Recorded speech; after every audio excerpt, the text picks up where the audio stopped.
Hello guys, स्वागत है आप लोगों का हेलगोड की एक और नई वीडियो में। तो जैसा कि हम लोगों ने लास्ट एपिसोड में देखा था, एसएस तजू, वू हुआंग, यांजू और मिस जियानमिंग के सामने सारी सच्चाई लेके आते हैं, जिसके अकॉर्डिंग उन्हें जिंदा करने वाला कोई और नहीं बल्कि डार्क एम्परर था, जो कि उन लोगों को जिंदा करके उन लोगों के हाथों से ही टैलेंट सेट को डिस्ट्रॉय करवाना चाहता था। और ये बात जानकर वो तीनों वहाँ पे काफी ज्यादा उदास हो चुके थे और साथ ही साथ उन्हें वहाँ पे काफी ज्यादा गिल्ट भी हो रहा था कि कोई उन्हें उनके टैलेंट सेट के खिलाफ ही इस्तेमाल कर रहा था। इसलिए हम देखते हैं कि वू हुआंग वहाँ पे गुस्सा होकर एसएस तजू से वादा करते हुए कहता है, सिस्टर, मैं आपसे वादा करता हूँ कि इस डार्क एम्परर को खुद मैं अपने हाथों से मारूंगा। और ये कहकर वू हुआंग जैसे ही अपने साथियों को लेकर वहाँ से जाने लगता है तो एसएस तजू उसे वहीं पे रोकते हुए अपने टाइम एंड स्पेस पावर का इस्तेमाल करके उस डार्क एम्परर को वहाँ पे उनके सामने लाके पटक देते हैं और साथ ही साथ वहाँ पे अपने डिवाइन सुप्रीम ऑरा का इस्तेमाल करते हुए उसे अपने घुटनों पे ला दिया था। जिसके बाद यहीं से हमारे अगले एपिसोड की शुरुआत होती है। तो इस एपिसोड की शुरुआत में भी हम लोगों को टैलेंट सेट का सीन दिखाया जाता है, जहाँ पे डार्क एम्परर को देखकर एसएस तजू उन तीनों को आदेश देते हुए कहते हैं, जाओ और हमला करो। एसएस तजू की ये बात सुनकर हम देखते हैं कि वो तीनों भी वहाँ पे एक्साइटेड होते हुए कहते हैं, ओके सिस्टर, जैसा आप कहें। और उसके बाद वो तीनों वहाँ पे एक भी पल सह के बगैर बहुत ही तेजी के साथ डार्क एम्परर के ऊपर हमला करने के लिए आगे बढ़ जाते हैं, जहाँ पे उन लोगों में सबसे आगे वू हुआंग था। जबकि पीछे की तरफ हम देखते हैं कि मिस जियानमिंग भी ऊपर वहाँ में जंप लगाते हुए कहती है, मैं तो इस मोटे को काफी लंबे अरसे से मजा चखाना चाहती थी और फाइनली आज मुझे इस बात का मौका मिल ही गया। और ये कहकर मिस जियानमिंग वहाँ पे फ्लटरिंग बटरफ्लाई डांस टेक्निक का इस्तेमाल करते हुए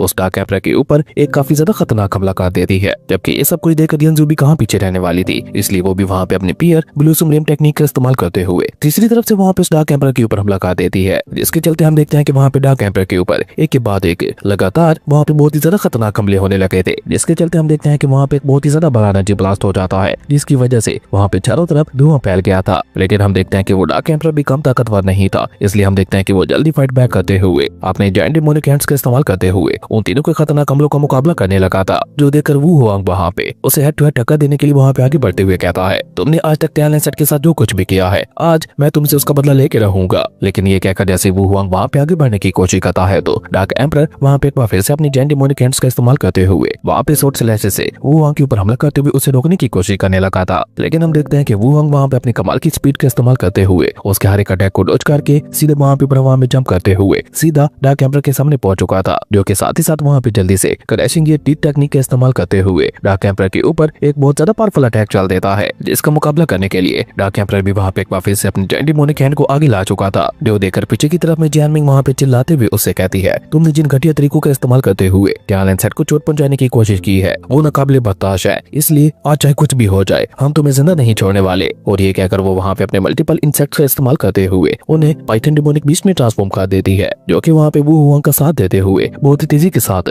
डार्क एम्परर के ऊपर हमला करने के लिए आगे बढ़ जाते हैं। जो देखकर डार्क एम्परर को भी अब की बार वहाँ पे थोड़ा गुस्सा आ गया था, इसलिए हम देखते हैं कि अब की बार वो खुद ऊपर हवा में उठते हुए अपनी डेमोनिक एनर्जी को अनलीश कर देता है, जो कि इतनी ज्यादा पावरफुल थी कि उसके साथ टकराते ही न सिर्फ मिस जियानमिंग के पाइथन डेमोनिक बीस्ट वहाँ पे डिस्ट्रॉय हो जाते हैं, बल्कि उसी के साथ साथ वू हुआंग खुद भी उड़ता हुआ काफी पीछे जा गिरा था। जो देखकर डार्क एम्परर वहाँ पे लोगों का मजाक उड़ाते हुए कहता है, तुम लोग ना सिर्फ बहुत ज्यादा कमजोर हो बल्कि पूरी तरह से पावरलेस भी हो। और ये कहकर वो डार्क एम्परर वहाँ पे तजू यांग की तरफ देखकर उनका मजाक उड़ाते हुए कहता है, क्या टैलेंट सेट के दिन इतने ज्यादा बुरे आ चुके हैं कि उनके पास ऐसे कमजोर और कचरा किस्म के लोग ही बचे हुए हैं। और ये कहकर वो वहाँ पे कोर्टून में तजू यांग से कहता है, यंग मैन जू यांग, क्या तुम जानते हो कभी थोड़ी देर पहले तुम किसकी इंसल्ट करने की कोशिश कर रहे थे। उस डार्क एम्परर की ये बात सुनकर हम देखते हैं कि तजू तो उसे वहाँ पे कोई जवाब नहीं देते, लेकिन बन्नी करो उसे वहाँ पे जवाब देते हुए कहता है, तुम जो कोई भी हो हमें उससे कोई फर्क नहीं पड़ता। तुमने हमारे टैलेंट सेट को चोट पहुंचाने की कोशिश की है, इसलिए चाहे कुछ भी हो जाए अब तो तुम्हें मरना ही होगा। बन्नी करो की ये बात सुनकर हम देखते हैं कि डार्क एम्परर वहाँ पे गुस्सा होकर ऊपर हवा में उठते हुए कहता है, बदतमीज कहेंगे, सबसे पहले अब मैं तुम्हें ही मारूंगा। और ये कहकर वो वहाँ पे एक बहुत ही ज्यादा खतरनाक अटैक को रेडी करते हुए तजू यांग से कहता है, तुम्हारा घटिया टैलेंट सेट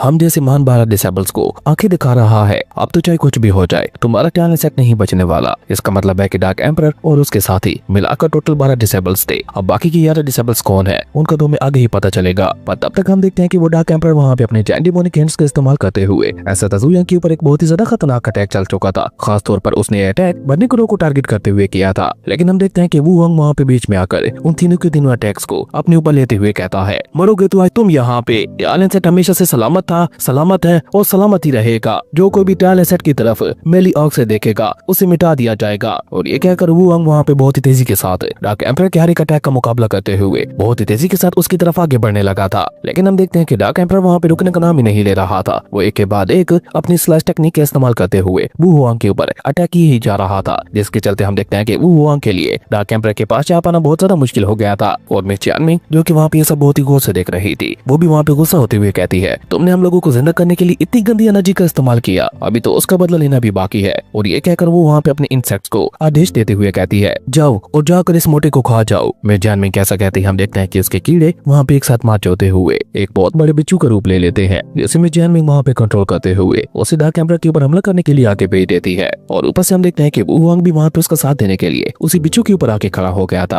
और उसके बाद वो दोनों मिलकर वहाँ पे डार्क एम्परर के हर एक अटैक को बहुत ही आसानी के साथ काटते हुए धीरे धीरे उसकी तरफ आगे बढ़ने लगे थे। जो देखकर डार्क एम्परर वहाँ पे ईविल स्माइल करते हुए कहता है, तुम्हें क्या लगता है ये मामूली से कीड़े मेरा मुकाबला कर सकते हैं? इस दौरान हम देखते हैं कि जैसे ही वो बिच्छू उसे डंक मारने के लिए आगे बढ़ता है, तो इस मौके का फायदा उठाकर डार्क एम्परर वहाँ पे अपनी स्वॉर्ड का इस्तेमाल करते हुए उस बिच्छू के ऊपर एक बहुत ही ज्यादा घातक हमला कर चुका था, जिसके चलते हम देखते हैं कि उस बिच्छू की हालत वहाँ पे बहुत ही ज्यादा खराब हो जाती है, जिसका सीधा सीधा असर वहाँ पे मिस जानमिंग के ऊपर हो रहा था। क्योंकि उस हमले की वजह से हम देखते हैं कि मिस जानमिंग की हालत इतनी ज्यादा खराब हो जाती है कि उसके मुंह से वहाँ पे खून निकलना शुरू हो गया था। जो देखकर बर्निक्रो जल्दी से वहाँ पे आगे बढ़कर उसके पास जाकर उसे वहाँ पे संभालते हुए कहता है, तुम ठीक तो हो ना? लेकिन मिस जानमिंग वहाँ पे हार नहीं मानती और वो वहाँ पे अपने कीड़ों को एक बटरफ्लाई में ट्रांसफॉर्म होने का आदेश दे देती है, जिसके चलते हम देखते हैं कि उसके कीड़े वहाँ पे एक बार फिर से अपना कमाल दिखाते हुए बटरफ्लाइज में ट्रांसफॉर्म होना शुरू हो जाते हैं। और देखते ही देखते वू हुआंग के पीछे एक जायंट बटरफ्लाई आ जाती है, जो देखने से बिल्कुल ऐसा लग रहा था कि वो वू हुआंग की कोई मार्शल सोल है। जो देखकर डार्क एम्परर वहाँ पे एक बार फिर से इवल स्माइल करते हुए कहता है, अभी तुम्हारी इस बटरफ्लाई को भी मैं कुचल देता हूँ। और ये कहकर जैसे वो वहाँ पे अपने जायंट डेमोनिक हैंड को आगे बढ़ाता है, तो वू हुआंग आगे बढ़कर अपनी थंडर लाइटिंग टेक्निक का इस्तेमाल करते हुए उसके जायंट डेमोनिक हैंड के ऊपर इस्तेमाल करके वहाँ पे उसे काट देता है। पर वू हुआंग वहाँ पे भी नहीं रुकता, वो एक के बाद एक स्लैश टेक्निक का इस्तेमाल करते हुए डार्क एम्परर के सभी जायंट डेमोनिक हैंड्स को वहाँ पे काट देता है, जिसके चलते हम देखते हैं कि उसके सो कॉल्ड पावरफुल वेपन्स वहीं पे नीचे गिरने लगे थे। जो देखकर डार्क एम्परर वहाँ पे गुस्सा होकर चिल्लाते हुए कहता है, भूलो मत,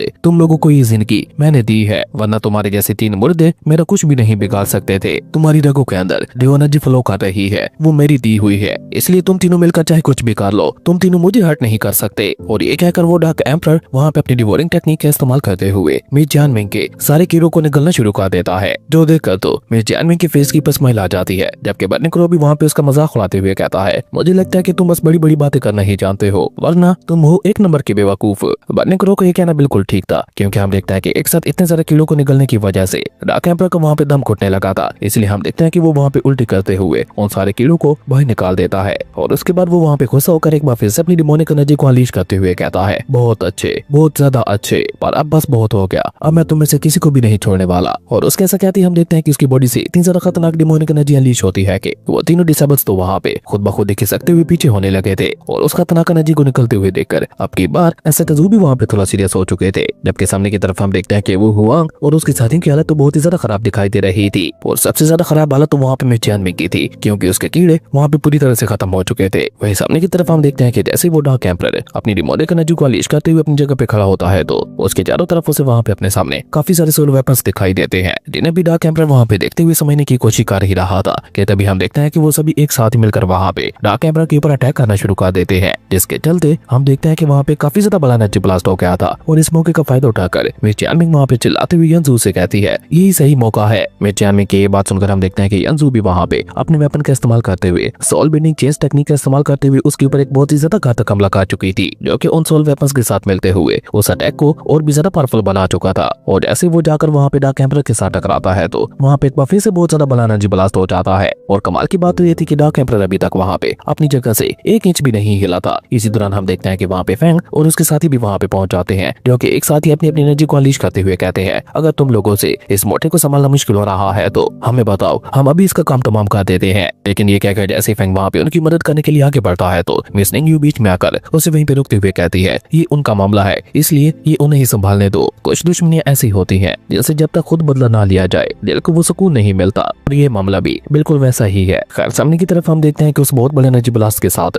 वहाँ पे चारों तरफ धुआं ही धुआं फैल गया था। और जब वो धुआं वहाँ पे खत्म होता है, तो डार्क एम्परर की आवाज सुनाई देती है, जो कि वहाँ पे उन तीनों का मजाक उड़ाते हुए कह रहा था, तुम तीनों कीड़ों को क्या लगा, तुम इतनी आसानी के साथ मुझे खत्म कर दोगे, पर मानना पड़ेगा तुम लोगों में कुछ तो बात है। डार्क एम्परर को वहाँ पे सही सलामत अपनी जगह पे खड़ा हुआ देखकर यंजू वहाँ पे एक बार फिर से अपने वेपन का इस्तेमाल करते हुए डार्क एम्परर के ऊपर अटैक चल देती है, जिसे अब की बार डार्क एम्परर अपने सिर्फ एक ही हाथ से रोकते हुए उसे वहाँ पे तोड़ देता है। जैसे वो वहाँ पे तोड़ते हुए उन तीनों से कोल्ड टोन में कहता है, पर अफसोस तुम तीनों के अंदर इतनी ताकत नहीं है कि तुम तीनों मिलकर भी मुझे एक खरोज तक दे सको। और ये कहते कहते हम देखते हैं कि डार्क एम्परर वहाँ पे अपने इस डिवाइन आर्टिफैक्ट को भी एक्टिवेट कर चुका था, जिसके चलते हम देखते हैं कि उसके चारों तरफ डिमोनिक एनर्जी का एक टोर्नेडो बनने लगा था और वो खुद धीरे धीरे उस टोर्नेडो के अंदर ऊपर की तरफ जाने लगा था। ऐसा लग रहा था कि वो टोर्नेडो उस डार्क एम्परर की पावर को और भी ज्यादा बढ़ा रहा है। इवन हम देखते हैं कि उसके पास जितने भी वेपन्स मौजूद थे वो उनकी एनर्जी को भी वहाँ पे डिवोर करना शुरू कर चुका था, जिसके चलते हम देखते हैं कि हर गुजरते पल के साथ उस डार्क एम्परर की पावर लगातार वहाँ पे बढ़ती ही चली जा रही थी। जिसके बाद हम देखते हैं कि डार्क एम्परर वहाँ पे एक बार फिर से अपनी आंखें खोलकर उन तीनों की तरफ देखते हुए कोल्ड टून में कहता है,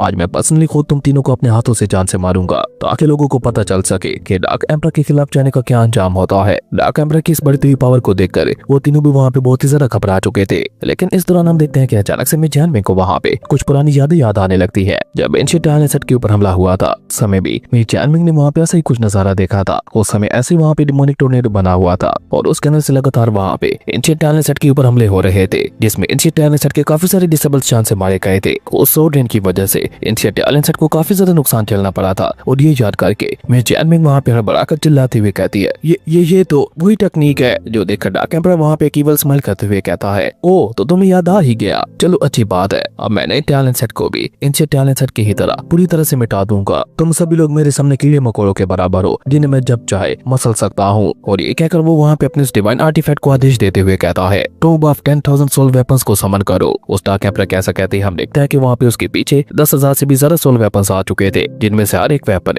अपने आप में बहुत ज्यादा खतरनाक था। डार्क एम्परर उन सभी सोल वेपन्स को वहाँ पे कंट्रोल करते हुए उन्हें टैलेंट सेट की तरफ मोड़ देता है। लेकिन जैसे ही डार्क एम्परर वहाँ पे उन सभी वेपन्स को टैलेंट सेट के ऊपर हमला करने के लिए कहता है तो हम देखते हैं कि अचानक से वो वेपन्स अपनी अपनी जगह पे रुक जाते हैं। जो देखा तो डार्क एम्परर को वहाँ पे कुछ समझ नहीं आ रहा था कि आखिर यहाँ पे सब उसके साथ हो क्या रहा है। लेकिन अभी वो वहाँ पे सब कुछ सोच ही रहा था कि तभी हम देखते हैं कि अचानक से वहाँ पे उसके सभी सोल वेपन्स डिस्ट्रॉय होना शुरू हो जाते हैं, जिसके चलते जगह जगह पे छोटे छोटे एनर्जी ब्लास्ट होने लगे थे। ये देखकर तो वो डार्क एम्परर वहाँ पे पूरी तरह से बुखला जाता है। और जब वो वहाँ पे नीचे एंसा टजू यांग की तरफ देखता है तो ये सारा कमाल एंसा टजू यांग ने किया था। और उसके बाद हम देखते हैं कि एंसा टजू वहाँ पे चुटकी बजाकर डार्क एम्परर की तरफ देखते हुए कोल्ड टून में कहते हैं, नील डाउन। और एंसा टजू यांग कैसा कहते हैं हम देखते हैं कि डार्क एम्परर के ऊपर इतना ज्यादा पावरफुल और प्रेशर पड़ता है कि वो खुद ब खुद ही उड़ते हुए सीधे नीचे जमीन पे आके रहता। और एंसा टजू की ओर के चलते वो अपनी जगह से हिल भी नहीं पा रहा था। पर उसके बावजूद भी हम देखते हैं कि डार्क एम्परर अपना पूरा दम लगाकर अपना सर ऊपर उठाते हुए कहता है, ज़ू यंग मैं तुम्हें छोड़ूंगा नहीं। लेकिन इससे आगे वो वहाँ पे कुछ भी कह पाता उससे पहले हम देखते हैं कि फैंग वहाँ पे अपना स्पीयर लेकर उसके गले के ऊपर लगा चुका था। और साथ ही साथ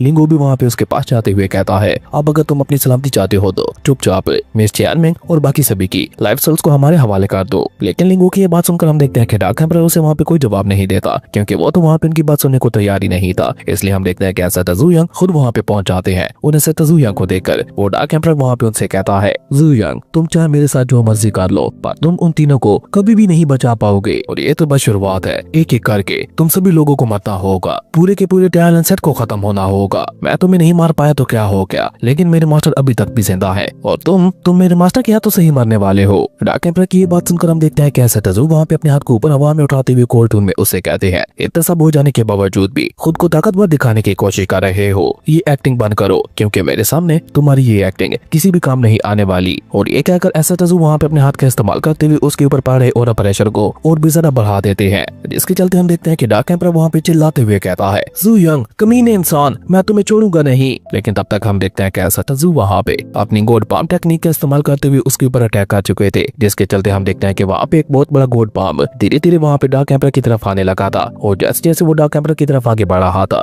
वैसे वैसे ही हम देखते हैं कि डार्क एम्परर के ऊपर और प्रेशर और भी ज्यादा बढ़ता चला जा रहा था। उसे ऐसा महसूस हो रहा था कि उसकी बॉडी धीरे धीरे डिस्ट्रॉय होती जा रही है। पर तब तक हम देखते हैं कि वो गोड पाम वहाँ पे उसके सर पे पहुंच चुका था। हालांकि डार्क एम्परर अपना पूरा दम लगाकर उसे रोकने की कोशिश तो बहुत ज्यादा करता है, लेकिन हम देखते हैं कि वो गोड पाम उसे पूरी तरह से वहाँ पे कुचल देता है, जिसके चलते वहाँ पे एक बहुत ही ज्यादा बड़ा एनर्जी ब्लास्ट हो गया था। और उस एनर्जी ब्लास्ट के साथ ही हम लोगों को वहाँ पे डार्क एम्परर की चीख सुनाई देती है, जिसके साथ ही डार्क एम्परर का वहीं पे अंत हो गया था। और उस चीख के साथ ही वहाँ पे सब कुछ शांत हो गया था। पीछे बचा था तो बस उसका आई डिवाइन आर्टिफैक्ट, जैसे एंसा टजू वहाँ पे अपनी डिवाइन पोल टेक्निक का इस्तेमाल करते हुए अपने पास बुला लेते हैं। इसके बाद उसे वहाँ पे काफी गौर से देखने लगे थे। जो देखकर लिंगू भी वहाँ पे एंसा टजू के पास आते हुए उनसे कहता है, इस डिवाइन आर्टिफैक्ट के अंदर तो वाकई बहुत ज्यादा खतरनाक पावर है, ऐसी पावर जो आज से पहले मैंने कभी नहीं देखी। पर असल में ये आर्टिफैक्ट है क्या, इसके बारे में तो हम में से कोई भी नहीं जानता। लेकिन हम देखते हैं कि एंसा टजू वहाँ पे उस आग के अंदर बहुत ही गौर से देख रहे थे। और लिंगू की ये बातें सुनकर एंसा टजू उसे वहाँ पे कोल्ड टून में जवाब देते हुए कहते हैं, इसके बारे में सिर्फ डार्क एम्परर या फिर उसका मास्टर ही जानता होगा। और ये कहकर एंसा टजू वहाँ से पीछे पलटते हुए कहते हैं, चलो। और ये कहकर एंसा टजू वहाँ पे उन तीनों के पास आ जाते हैं, जो कि तीनों ही वहाँ पे बहुत ज्यादा उदास दिखाई दे रहे थे। जो जो देखकर लिंगू वहाँ पे एसेटजू को बताता है,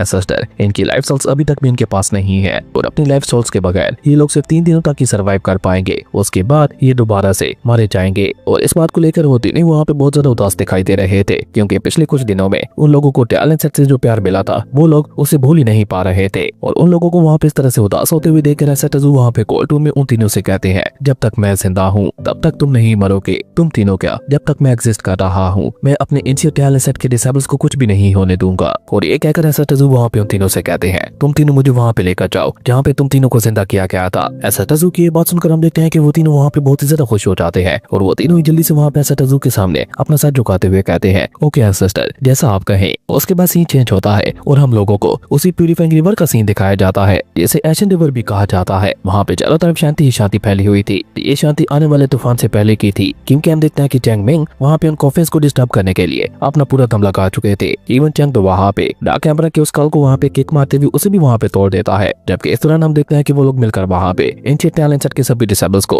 अपने थ्रेड्स के अंदर बांध चुके थे, जिन्हें देखते हुए ऐसा लग रहा था कि तार के ऊपर कपड़े टंगे हुए हैं। और ऊपर से उन लोगों ने मिलकर वहाँ पे हर एक डिसेबल की एक एक टांग को भी काट दिया था और साथ ही साथ वहाँ पे उन लोगों के ऊपर कुछ अजीब सी पेंटिंग्स भी बना दी थी। पर इतना सब कुछ करने के बावजूद भी हम देखते हैं कि वो दोनों वहाँ पे एक बार फिर से बोर हो चुके थे। और मैंग तो वहाँ पे बोर होते हुए कहती है, इन मुर्दों के साथ खेलने में तो कोई भी मजा नहीं आ रहा, और ऊपर से वो डार्क एम्परर अपनी डिवाइन आर्टिफैक्ट के बावजूद भी इतनी आसानी के साथ क्यों हार गया। जिसपे चैंग भी उसके हाँ में हाँ मिलाते हुए कहता है, हाँ मैंने भी ये नहीं सोचा था कि वो इतना जल्दी मारा जाएगा। जिसमें मैंग वहाँ पे बुरा समूह बनाते हुए कहती है, वो तो ऐसे मारा गया जैसे कि वो पहले से ही मरा हुआ हो। ब्रदर जू यंग को तो वो एक खरोच तक नहीं लगा पाया। जिसपे चैंग वहाँ पे उसके हाँ में हाँ मिलाते हुए कहता है कि तुम बिल्कुल ठीक कह रही हो, वो बहुत ज्यादा कमजोर था। लेकिन अचानक से हम देखते हैं कि मैंग वहाँ पे खुश होते हुए कहती है, लेकिन अच्छी बात है कि हम लोगों ने उसे अपनी गेम के अंदर शामिल नहीं किया था, वरना वो कमीना हम लोगों को भी अपने साथ लेके मरता। लेकिन मैंग की ये बात सुनकर हम देखते हैं कि चैंग अचानक से वहाँ पे घबराते हुए कहता है, पर अगर मास्टर को इस सब के बारे में पता चल गया तो वो तो हमें बहुत ही बुरी तरह से सजा देंगे। चैंग की ये बात सुनकर हम देखते हैं कि मैंग भी वहाँ पे घबराते हुए कहती है, तुम बिल्कुल ठीक कह रहे हो, तो अब हम लोग क्या करें।